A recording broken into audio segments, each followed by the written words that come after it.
Hey guys, what's going on? This is Pantstar Dragon, and today I want to be doing a video about general tips for solo queue and climbing the ladder. And what caused me to do this video is, well, basically a bunch of people are commenting on my videos, asking how I'm challenger and how I got there. Honestly, I don't even think these comments are like that bad. I feel like the people just don't really understand how I climbed the challenger, so I kind of want to show these guys, and of course help you guys for sure, on how I climbed the ladder with some personal solo queue tips. And with all that being said, let's get started.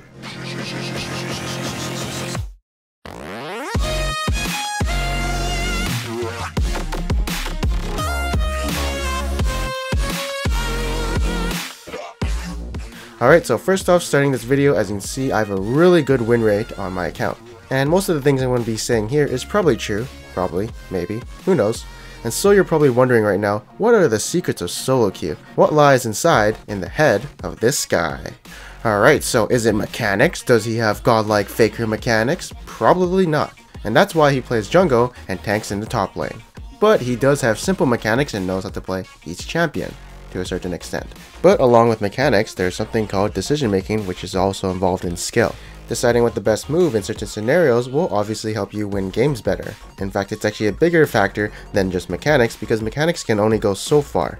There will be some more tips about decision making later, but for now let's continue with some general tips. And the biggest tip I can give you is be consistent. Alright, so let's say you're a jungle main, but somehow you get put into the top lane because someone took your jungle. And your mentality may be something like, oh, my whole team is shit, I'm actually better than my whole team, so I'm going to go into a carry role and carry my team and play Riven.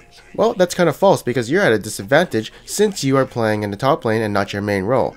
And the person you're probably facing has more experience in the top lane than you, since he probably mains that role or whatever, and will probably outlane you. And if you realize this, or if you feel like that the enemy is going to outlane you, then honestly you should probably pick a champion that's really good when he's behind or when he's ahead. And to sum up what I just basically said, pick consistent champions in a non-comfort role. Consistent champions are usually easy champions to play. Tanks are definitely one of the easiest mechanically to play, since you just have to soak a lot of damage. Don't play something like Thresh if you aren't experienced with him. Just because you see LCS players and a bunch of pro players playing him doesn't mean you're gonna magically gain their power and be really good at them. So yeah, pick easy champions in roles that you're not comfortable in. And adding on to that concept, I want you to learn to get carried. All you have to do is not die in lane or be consistent and do decent. Maybe say keep up in CS with your opponent without dying, and hopefully your team will magically do good in their lanes and you might win one. Now let me tell you an experience I had in like Platinum 1 or Diamond 5, and you guys probably experienced something similar to it too. So I think our top, middle, and jungle were doing really fine, and our bot lane was doing poor. And I think the Jinx was like 0-3, but our team score was like 8-5. And then all of a sudden this Jinx starts raging and saying, "This game is done, GG, blah blah blah." You know, typical losing mentality, right? And I just didn't feel like she understood that her team was actually winning and you could actually win the game just by letting your team do their thing. And so honestly, don't give up hope when you like lost a lane. Like, the game isn't over, and you know, there's a reason why the surrender is only available at 20 minutes. Okay, maybe say if they have like 6 towers on you and 10 kills, and you have like 0 kills and 0 towers, then maybe. But anything can happen, so don't give up hope. And along going with that story, I will have to give the tip of don't let your emotions get ahead of you. Remember, it's just a game, it's fun, and it's competitive, so that's why you kind of feel these emotions to, you know, get upset, get kind of edgy. But remember, you're also just playing it for fun, so try to keep it fun. And I do want to be talking about personally, say, how I deal with tilting or my teammates raging at me, etc, etc. And so first off, the way I deal with tilting is I actually don't tilt. It's actually pretty hard for me to tilt because, one, I'm really confident in my jungling ability and to do good. And the moment you feel like you're a shitty top laner or jungler or whatever, that's when you feel like you're going to go on tilt. So whatever keeps your confidence up, keep doing that confidence booster, whatever it may be. I'm going to be 100% honest with you guys. The reason I feel so confident in my jungling ability is because I feel like I'm better than most junglers in my elo.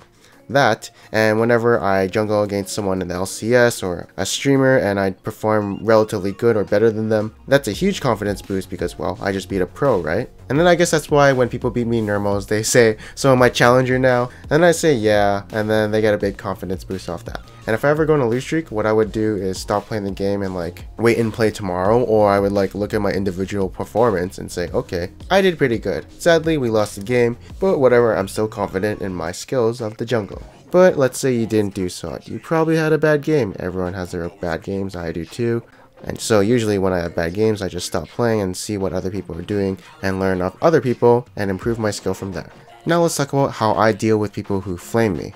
Alright, so first off, I'm in a friend group where we usually flame, make fun of each other, etc. Call each other inappropriate names that I will not say. So I have a relatively thick skin when it comes to this stuff. So I don't really have a need to mute people because I'm not sensitive. Some people are sensitive and can't deal with it, so I can see why they mute them. But I can usually deal with this stuff easily. And let's say there's someone you get in a heated argument and maybe you start flaming each other or whatever. Just think to yourself, is it worth my time to argue with this person that I'll never see or talk to? Probably not. So you're best off just not even arguing and getting heated up.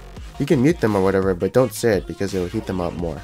If I do get an argument, of course, I'll just say LOL and end it at that because, you know, again, it's not worth it to get yourself all worked up. Next tip, don't criticize your teammates. If you do, you'll probably put them on tilt. And you probably won't ever talk to them again, and you'll be saving a lot of trouble for yourself, so just don't do it. Alright, now straying away from the psychological stuff and emotional stuff, finally we'll be talking about some general tips. So next up, play comfort picks.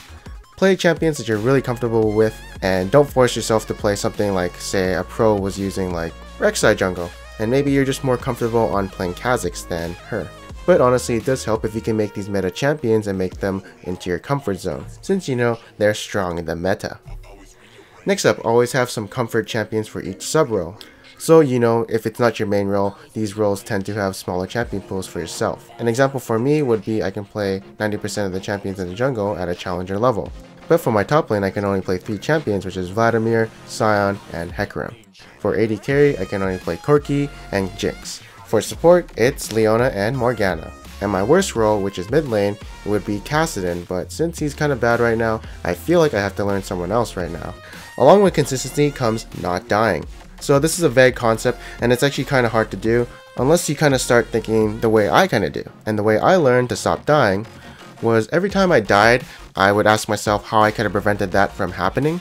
And then so I would analyze the situation, what I could have done better, what I shouldn't have done, etc, etc. Some examples put out there would be, say you're going for a solo kill in the enemy's territory without your team to back you up, split pushing too far and you don't have the vision of the enemy, fighting the enemy's jungle when your lanes are pushed up. And you know, there's a lot more, but I'm pretty sure you guys got the idea. And one thing for sure is don't blame your teammates for your death. There's always a way where you could have prevented your own death, or even maybe your whole team. Maybe say you're trying to contest dragon, but it was a bad dragon contest because you're 4v5. Now in this clip, let's analyze what we could have done better as an AD carry to prevent this death. Alright, so let's look at this mechanically. So mechanically, there's not much we could have done to prevent this death from happening. We sidestepped the Sion's ultimate, which of course would have hurt us, and probably killed us with the fallout from his team. Could we have used our flash to flash out? Probably not, we probably would have died after. So no point in burning that flash, we'll save it for the next team fight. But now let's look at it at a decision making perspective and what we could have done to prevent that death. Alright, so first off, it was a pretty bad fight from the beginning because, well, LeBlanc died at the beginning, Lucian's not even there, and Malphite's not really tanking for us at the moment. And so the correct move here should have been just not even going into this team fight and just doing something else, honestly. With no front line to lead you and you're playing Jinx with no escapes, you're probably better off playing it safe and doing something else. Another way of not dying is if you feel like a team fight is lost, you should probably stop team fighting and start going on the retreat and trying to run from the enemy and giving them more kills. Next up, I have a little story about me when I was like in gold in season 2, and back then I used to look up the Odd One. And so I would used to watch his stream and stuff, and he changed my perspective of team fights and how you should play them. So basically what he did was he would go in team fights and take a lot of damage, but at the last second before he's gonna die, he would flash away and survive the team fight. And so that just changed my perspective of how to play team fights, and that is, as a tank, try and soak all the damage and try to survive throughout the whole team fight. My objective is not to die, just to soak. And then right when I learned that, I just saw my team fighting performance greatly improved, and I just concentrated on not dying in team fights. Another quick example would be right here. This death could have been easily prevented if I had thought one step ahead and knew that Lee Sin was going to kick me into his team if I went ahead of LeBlanc. Next up is going to be more decision making tips. So when contesting objectives, ask yourself, can we contest it? Can we fight a team fight right here and now? If the answer is no, back off, prevent yourself from teamfighting and giving them more kills, and just stall out the game a little bit more and play it out. Remember, you're in no rush to win the game really quickly. You have a lead, so what you want to do is keep that lead. Alright, so next up is going to be fights will always happen, be ready to assist if you can see it coming in the future. This basically has to do with map awareness.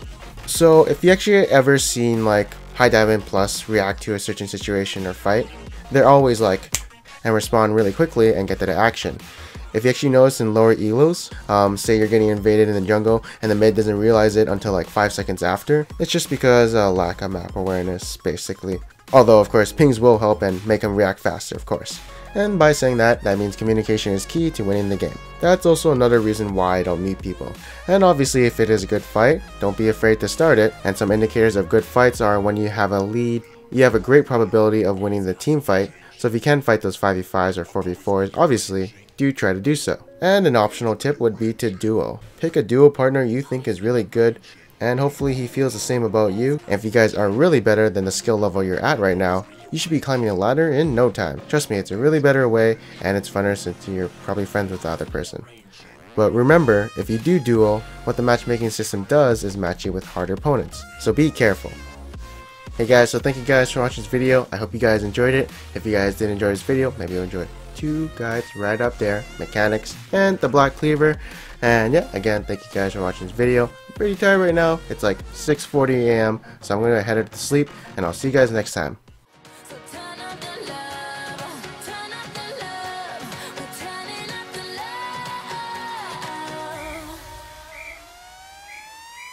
Turn it up now.